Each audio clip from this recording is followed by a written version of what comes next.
Headlines सवानिटी आगाह कयो के पीर जो ॻोठ वेझो कोट मीर मोहम्मद में हथियारबंदनि पारां फुरत जी कोशिश कई वई आहे। मज़ाहिम ते निसार अहमद मंगी मारिजी वियो आहे। अवां ताईं ख़बर पहुचायूं पिया। कोट मीर मोहम्मद जो अवाम पुलिस ख़िलाफ़ रंधे निकिरी आयो आहे। कोट मीर मोहम्मद खां शाह हुसैन ताईं मार्च कयो वियो आहे। पीर जो ॻोठ वेझो कोट मीर मोहम्मद में हथियारबंदनि पारां फुरत जी कोशिश कई वई। मज़ाहिम ते निसार अहमद मंगी मारिजी वियो आहे। वाक़े ख़िलाफ़ अवाम रोडनि ते निकिरी आयो आहे, जॾहिं त कोट मीर मोहम्मद खां शाह हुसैन ताईं मार्च कयो वियो आहे।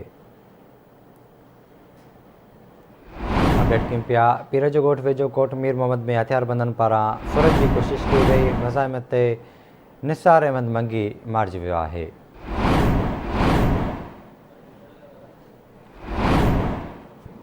अपडेट कयूं पिया। पीर जो ॻोठ वेझो कोट मीर मोहम्मद में हथियारबंदनि पारां फुरत जी कोशिश कई वई आहे। मज़ाहिम ते निसार अहमद मंगी मारिजी वियो आहे। तफ़सील वठंदासीं पीर जो ॻोठ मां अलीगुल जुणेजो खां। अलीगुल आगाह कजो, छा तफ़सील आहिनि?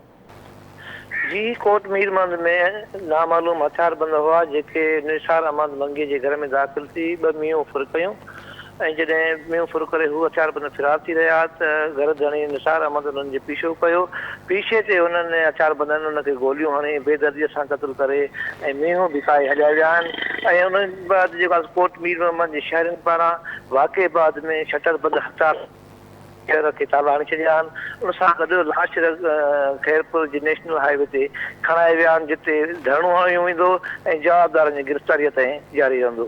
जी ठीकु आहे अलीगुल, वॾी महिरबानी अव्हां जी तफ़सील खां आगाह करण लाइ।